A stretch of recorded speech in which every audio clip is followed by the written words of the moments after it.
In this part, we will implement logic that will make the snake moving on the field. To do so, we will extend the functionality of the vector class, write a function that will create a new tail, and implement logic that will handle snake direction change. Let's go to getState after move processing. And here we first of all want to generate a new tail that will consist of all the points beside of the head. So let's write a function getNewTail. It receives old snake and the distance. In this function, we are going to go over each segment and do one of two things with this segment. If we don't need the segment, we'll remove it, otherwise we'll make it shorter. And to do so, we'll use a reduce method. Accumulator will be represented as an object that contains tail and the distance. So we start with mcil tail and the distance equals the distance that we receive as a parameter to this function.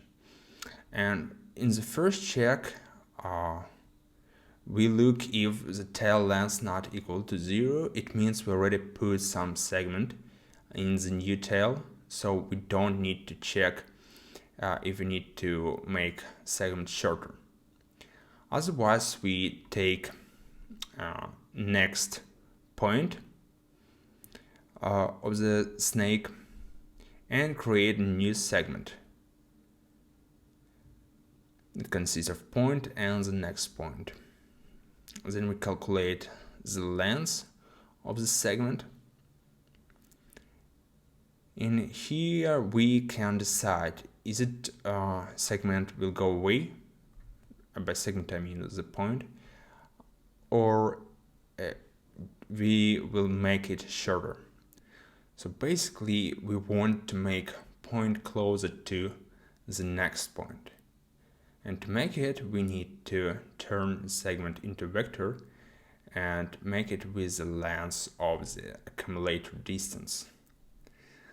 Then we can return a new accumulator that will consist of distance equal to 0. And new tail will consist of the old tail plus a new point where we add in the vector to the previous point.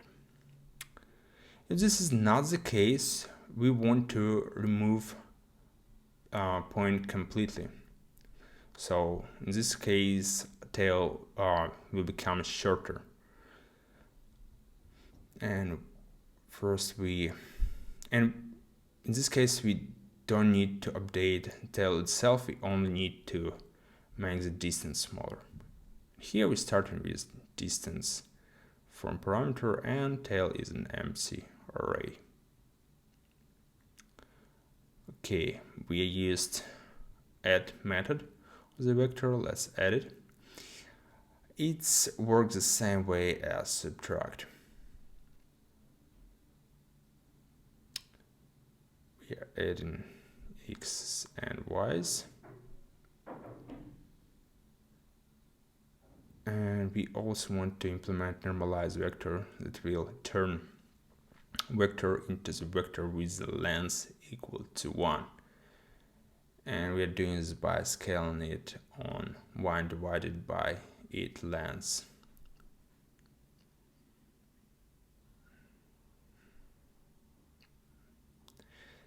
Now when we have a new tail, we need to calculate the position for a new head. To do this, we first take in old head. Let's add a new utility function that will return the last element.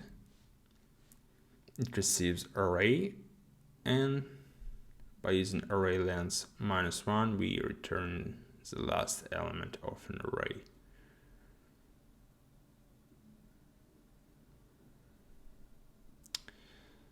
And of course, head will be the last element because we're starting with a tail tip. So first we assume that there was no changes in direction. We assume that movement stays the same, and we calculate with this assumption position of new head. Then we find what is the new direction by calling a function that receives old direction and the movement that represented as a string. It can be top, left, right, and function itself receive direction, movement as a string, and first we're taking a new direction from direction object. Let's look. Here we have like direction that have keys like top, right, down, and same way we'll pass movement to this function. Then we check should direction change, and it should change if new direction exists at all, and whereas this direction is not an opposite to the old direction. So if the snakes move to the right, it can't immediately turn to the left. And if snake should change, we return a new direction, otherwise old direction. Now let's write function that will check if two vectors are opposite. It receives a vector, and here we need to add these two vectors. And an important notion here is we assume that vectors are normalized. So if one vector is -1, 0, and second vector is 1, 0, we are adding them and we receive new vector that have x and y equal to 0. So if direction changed, to check this we are using equal to method. It's similar to I equal, but here we apply I equal to x and y. So if x equal to another x and y equal to another y, it means that vectors are equal. If we draw a segment from old to the new position and it will intersect the center of some cell, we'll change the direction of the snake. To check this, we round off components of positions and check if they are different. So let's first take old x and old y from old position of the head. Then we want to receive rounded versions of all components of both of old position and the new one. We are doing this by map over all these components with mass round function. And via destructuring we can now take variables we need. There are three possible cases. Either snake will have a different x component or different y component, or it will remain the same. So if x component changed, what it means? It means that snake, for example, moved to the right and then changed direction, start moving to the top. If y changed, it means that snake moved from top to down and then moved to the right. So this is the case. And when x changed and y changed, we will call helper functions that receives old component, old rounded component, new rounded component, and functions that will receive a new component and create a vector from this. And the same we are doing for y. You're passing similar parameters. If you won't have a clear representation of how this function works, I encourage you to look more closely into this and add some console logs to see what's going on inside of it.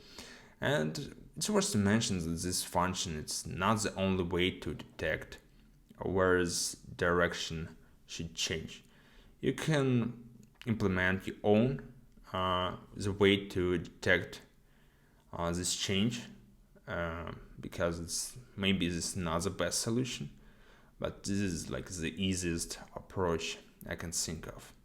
So let's go to this function, and the first part is to calculate breakpoint component. So component is x or y, and we are doing this by adding to old rounded component plus 0.5 or minus 0.5.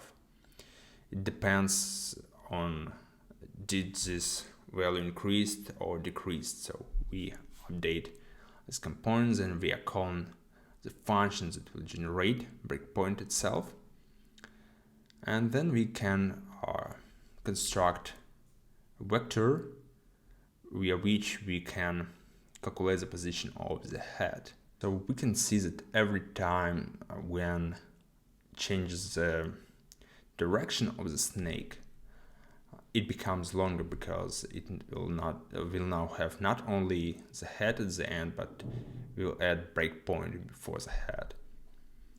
So we calculate head, and now we return old state with updated direction and updated snake. We are adding 2 new point to it, breakpoint and new head. So that's it. And finally, we need to update the return. We return the state and also new snake if there was no change in the direction. Now let's look how it works. Every time we restart, it goes infinitely because we don't have is game over implemented yet. Now let's try to change the initial direction in the config to see how it affects the game. So it goes to the left, can go down, it's very flexible. So that's it. In the next part we will add handlers so that we can move the snake. Check out my app at increaser.org, designed to help you stay focused, make work done, keep progress, see if you give enough time to projects, and find unproductive patterns. By working with the app, you will build discipline and self-accountability that are required to succeed.